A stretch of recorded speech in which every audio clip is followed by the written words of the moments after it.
Subscribe for more content. Second sum. First sum la second point. கொடுத்திருக்க சம்ம நான் first பாலினாமியல f of x னு எடுத்துட்டேன். செகண்ட் பாலினாமியல g of x னு எடுத்துட்டேன்.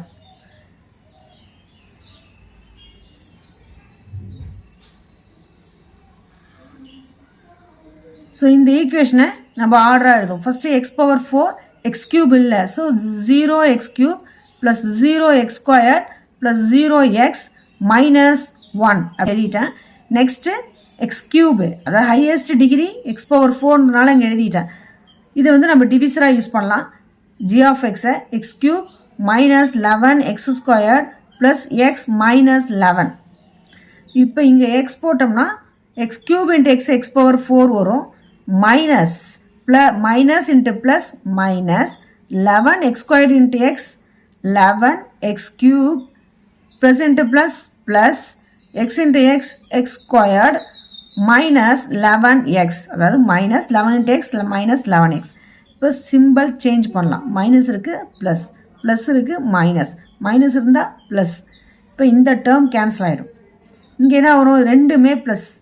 அப்போ ப்ளஸ் 11x கியூப் அப்படின்னு 11x cube 0x square minus x squared. இப்போ minus x squared plus plus. இப்போ இந்த சிம்பிளாக தான் எடுக்கும், இந்த சிம்பிள் எடுக்கக்கூடாது. So plus 11x minus 1. இந்த ஒன்றை நான் கீழே எழுதிக்கிட்டேன். திரும்ப இங்கே 11 இருக்குது, இங்கே வெறும் எக்ஸ் கியூப் இருக்குது. அப்போ இங்கே ப்ளஸ் 11 போட்டோம்னா இங்கே ப்ளஸ் 11 போட்டோம்னா 11 into X cube 11x cube அப்படின்னு வரும். 11 இன்ட்டு மைனஸ் 11x ஸ்கொயர்டு என்ன வரும்? Minus 121x squared plus 11 into X 11x minus into plus minus 11 into 11 121. திரும்ப நம்ம சிம்பிள் மாற்றுறோம். இங்கே ப்ளஸ் இருக்குது, ஸோ அங்கே மைனஸ் இருக்குது, இங்கே ப்ளஸ் 121 மைனஸ் 1 ப்ளஸ் பெரிய நம்பரோட simple plus 120.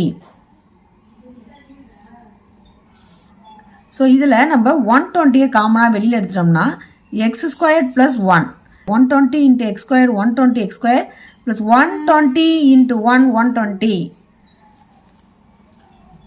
x square plus 1 நம்ம டிவிசராக யூஸ் பண்ணுறோம். இந்த பாலினாமியில் நம்ம உள்ளே எழுதிக்கலாம். இந்த x square plus 1 நம்ம டிவிசராக யூஸ் பண்ணுறோம். x square plus 1 டிவிசராக யூஸ் பண்ணலாம். இங்கே x கியூப் இருக்குது. அப்போ இங்கே x போட்டோம்னா x ஸ்கொயர்டு இன்ட்டு x என்ன வரும்? x cube. x ஸ்கொயர்டு இல்லை, ஸோ நம்ம 0x ஸ்கொயர்டு இங்கே போட்டுக்கிட்டு 1 இன்ட்டு எக்ஸ் இப்போ சிம்பிள் சேஞ்ச் பண்ணுறோம். இங்கே ப்ளஸ் இருக்குது மைனஸ், ப்ளஸ் இருக்குது மைனஸ், இங்கே ப்ளஸ் இருக்குது மைனஸ், இந்த டேர்ம் கேன்சல் ஆகிடும். இப்போ இங்கே மைனஸ் இருக்குது. ஸோ 11 மைனஸ் இது 0ன்றதுனால வேல்யூ கிடையாது. ஸோ மைனஸ் 11x ஸ்கொயர்டு இந்த டேர்ம் கேன்சல் ஆகிடும். இந்த மைனஸ் 11 அப்படியே கீழே எடுத்து எழுதிக்கிறோம். திரும்ப எக்ஸ் ஸ்கொயர்டோட 11 மல்டிப்ளை பண்ணால் 11x ஸ்கொயர் வரும். 11 into x square 11x square 11 into 1 plus 11. So minus அப்போ ஆட் பண்ணும்போது இங்கே மைனஸ் 11x ஸ்கொயர் வரும். ஸோ அப்போ இங்கே மைனஸ் போட்டணும். இப்போ மைனஸ்ங்க minus 11 into x square minus 11x square minus 11 into 1 minus 11. இப்போ நம்ம சிம்பிள் சேஞ்ச் பண்ணுறோங்க. மைனஸ் இருக்குது, இங்கே ப்ளஸ், இங்கே மைனஸ் இருக்குது, இங்கே ப்ளஸ். ஸோ இந்த டேர்ம் ஃபுல்லாக 0 ஆகிடும். 0. அப்போ இது வந்து கரெக்டான டிவிஷர். அப்போ தேர்ஃபோர் ஜிசிடி என்னது? இங்கே 0 வந்ததுனால இங்கே 0 வந்தால் இது கரெக்டான டிவிசர். அப்போ இதை வந்து நம்ம இது கரெக்டான ஜிசிடி. இப்போ எக்ஸ் ஸ்கொயர் ப்ளஸ் 1. ஸோ நம்ம ஃபைன் பண்ணியாச்சு. That's all.